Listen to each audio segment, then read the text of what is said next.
నమస్తే welcome to hash you నేను మీ రాజేష్. దేశంలో ఇప్పుడు ప్రస్తుతం ఉపరాష్ట్రపతి ఎన్నికల చుట్టూతోనే దేశ రాజకీయాలు తిరుగుతున్నట్టు కనిపిస్తుంది. ప్రధానంగా రెండు పార్టీలు అంటే రెండు కూటములు, ఇండియా కానీ ఎన్డీఏ కానీ. ఒక పక్కగా అధికార ఎన్డీఏ కూటమి చాలా సీరియస్గా ఇప్పుడు సౌత్ రాజకీయాలను తెరలేపి అక్కడ సౌత్కి సంబంధించినటువంటి అభ్యర్థిని తెర మీద తీసుకొచ్చారు. పనిలో పనిగా ఇండియా కూటమి కూడా సౌత్ నుంచి మరీ ముఖ్యంగా తెలుగు రాష్ట్రాలకు సంబంధించినటువంటి సుదర్శన్ రెడ్డిని, మాజీ సుప్రీంకోర్టు జస్టిస్ని కొంత అభ్యర్థిగా ప్రకటించారు. అయితే ఇక్కడ ప్రధానంగా ఇక్కడ తెలుగు పార్టీలను, ప్రాంతీయ పార్టీలైనా జాతీయ పార్టీలైనా వాళ్ళని గ్రిల్ చేయాలనే ఉద్దేశంతో ఇండియా కూటమి కూడా ఆ దిశగా తెలుగు అభ్యర్థిని ప్లేస్ చేశారు. కానీ ఇక్కడ సీన్ కట్ చేస్తే మొన్న ఎన్డీఏ కూటమిలో చాలా కీలకమైనటువంటి భాగస్వామ్య పక్షంగా ఉన్నటువంటి టీడీపీ స్పష్టమైనటువంటి వైఖరి చెప్పారు. అంటే మేము ముందు నుంచి పొత్తులో ఉన్నాము, మరీ ముఖ్యంగా ఇక్కడ తెలుగు ఇది కాకుండా మేము మా మెజారిటీ మాకుంది, మరోవైపు గెలుపోవటం కూడా చాలా కీలకము, మేము గెలిచే అభ్యర్థికి మా ఎన్డీఏ కూటమి అభ్యర్థికి మా మద్దతు ఉంటుంది అని చంద్రబాబు నాయుడు గారు కుండకు బద్దలు కొట్టి చెప్పారు.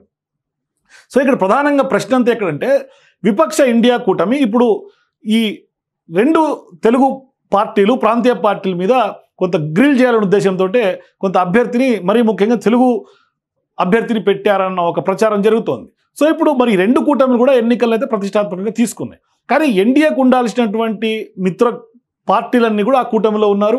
ఇండియా కూటమి కూడా 25 మందికి పైగానే మిత్ర పార్టీలన్నీ ఉన్నాయి. ఇక ఈ రెండు కూటమిల్లో కూడా పార్టీలు కొంత న్యూట్రల్గా ఉన్నటువంటి పార్టీలు కూడా దేశంలో ఉన్నాయి. సో ఈ సందర్భంలో తెలుగు రాష్ట్రాల్లో చూస్తే జగన్ నాయకత్వంలో వైఎస్ఆర్సీపీ రెండు కూటమికి సంబంధం లేకుండా ఉంది. అట్లాగే తెలంగాణ నుంచి చూస్తే కేసీఆర్ నాయకత్వంలో ఉన్నటువంటి బీఆర్ఎస్ పార్టీ, వీళ్ళు కూడా రెండు కూటమిలో లేకుండానే ఉన్నారు. అయితే ఇక్కడ జాతీయ రాజకీయ పార్టీల చూపు తెలుగు రాష్ట్రాల్లో ఉన్నటువంటి రెండు ప్రాంతీయం మీదే ఎలా ఉంది, వారి ఆలోచనలు ఈ తీరుగా ఉన్నాయనేది కొత్త విశ్లేషణ ఇప్పుడు తెర ముందుకు వస్తుంది రాజకీయంగా. అయితే ఇక్కడ ఎన్డీఏ ఉపరాష్ట్రపతి పదవికి తమ అభ్యర్థిగా సిపి రాధాకృష్ణన్ ఎంపిక చేసిన వెంటనే ఏమాత్రం ఆలస్యం చేయకుండా ఫస్ట్ ఫోన్ కాల్ చేసింది ఏపీలో ఉన్నటువంటి వైఎస్ఆర్సీపీకి, బీజేపీ నుంచి, ఎన్డీఏ కూటమి నుంచి. మరి న్యూట్రల్ పార్టీలు దేశంలో చాలా ఉన్నాయి, కానీ జగన్కే ఫోన్ కాల్ ఎందుకు అన్నదే ఇక్కడ ఒక కొత్త చర్చ. అదే సమయంలో జగన్కి కూడా చేసిన మాదిరిగానే మరో తెలుగు ప్రాంతీయ పార్టీ బీఆర్ఎస్కి కూడా ఎందుకు చేయలేదు అన్నదే ఇక్కడ ప్రధానంగా రాజకీయ వర్గాల్లో జోరుగా సాగుతున్నటువంటి చర్చ. అంటే ఇక్కడ వైఎస్ఆర్సీపీకి మద్దతు తీసుకొని మరి బీఆర్ఎస్ పార్టీ ఎందుకు కోరలేదు? మరి కేంద్ర మంత్రి రాజ్నాథ్ సింగ్ జగన్కి ఫోన్ చేసి మద్దతు కోరితే మరో కేంద్ర మంత్రి కిషన్ రెడ్డి మాకు బీఆర్ఎస్ మద్దతు అవసరం లేదని తేల్చి చెప్పారు. మరి ఏపీలో వైఎస్ఆర్సీపీకి లోక్సభ, అక్కడ ఉన్నటువంటి లోక్సభ, రాజ్యసభ కలిపి మొత్తం 11 మంది ఎంపీలు ఉన్నారు. అంటే లోక్సభలో ఉన్న, రాజ్యసభలో కూడా. మరి అదే బీఆర్ఎస్ పార్టీకి లోక్సభలో ఎంపీలు లేరు, గెలిచినటువంటి దాఖలాలు లేవు. కానీ రాజ్యసభలో 4 ఉన్నారు. ఇలా సంఖ్యాపరంగా చూస్తే కూడా బీఆర్ఎస్ కంటే 3 రెట్లు ఎక్కువ బలం వైఎస్ఆర్సీపీకి ఉంది రాజ్యసభలో, ఈ పార్లమెంటేరియన్స్లో. మరి ఆ పార్టీకి అందుకని చేశారా అన్నది ఒక ప్రశ్న.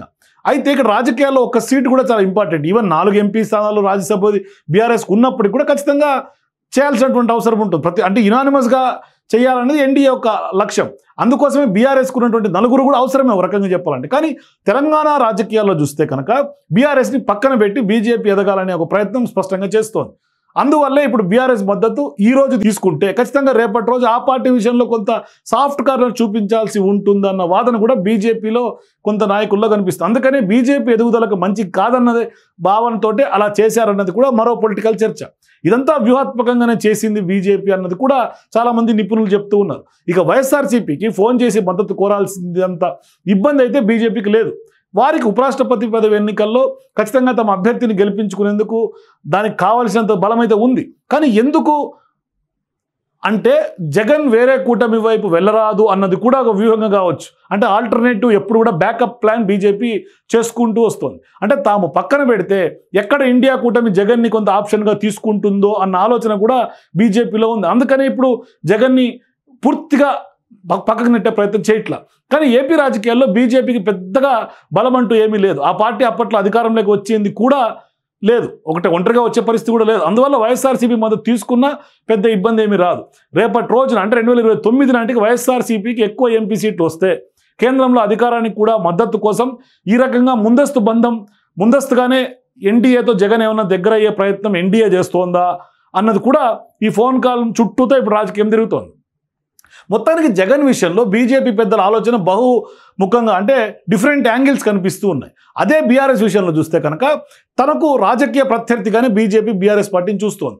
అందుకే జగన్ అంటే ఇక్కడ కొంత ప్రేమ కనిపిస్తోంది, కేసీఆర్ అంటే కొంత వివక్ష పగ కనిపిస్తుంది. ఒక విధంగా ఆ దిశగానే రాజకీయాలు నడుపుతూ ఉన్నారు. ఈ అంశాలే ఇప్పుడు పొలిటికల్గా బాగా చర్చనీయాంశంగా మారుతున్నాయి. కానీ ఇప్పుడు జగన్మోహన్ రెడ్డి అంటే ప్రేమ ఎందుకు, బీజేపీకి కేసీఆర్ అన్న బీఆర్ఎస్ పార్టీ అన్న ఎందుకు అంత కక్ష? ఇక్కడ ప్రధానంగా ఆ విధంగా చూడండి. ఎందుకంటే పార్లమెంట్ ఎన్నికలకు ముందు కవితను అరెస్ట్ చేసినటువంటి విషయంలో కూడా బీజేపీకి బీఆర్ఎస్ పార్టీకి కొంత కక్షపూరితమైనటువంటి రాజకీయాలనే దిశగానే అడుగులు వేశారు. ఇప్పటికి కూడా ఆ పార్టీ ఎమ్మెల్సీ ఉన్నటువంటి కవిత బీఆర్ఎస్ పార్టీ పైన ఆ దిశగానే కొంత విషయం, అంటే ఆ దిశగానే కొంత విమర్శలు చేస్తోంది. మరోవైపు బీజేపీ పైన కూడా అటువంటి విమర్శలు చేస్తుంది. బీజేపీ కేవలం కక్షపూరితమైనటువంటి వైఖరితోటే అరెస్ట్ చేసింది అనేది ఆమె స్పష్టంగా లిక్కర్ కేసులో కవిత చెప్తోంది. సో ఆ దిశగానే ఇప్పుడు ఒకవైపు ఇప్పుడు జగన్మోహన్ రెడ్డి అరెస్ట్కి కూడా ఖచ్చితంగా బీజేపీ గ్రీన్ సిగ్నల్ ఇవ్వాల్సినటువంటి అవసరం ఉంది. ఎందుకంటే ఏపీలో కూడా లిక్కర్ స్కామ్ కుదుపుతోంది. మరి ఇటువంటి సందర్భాల్లో జగన్ అవసరం కనుక ఖచ్చితంగా బీజేపీకి ఉంది అనుకుంటే ఆచితూచి అడుగులు వేసే అవకాశం ఉంటుంది.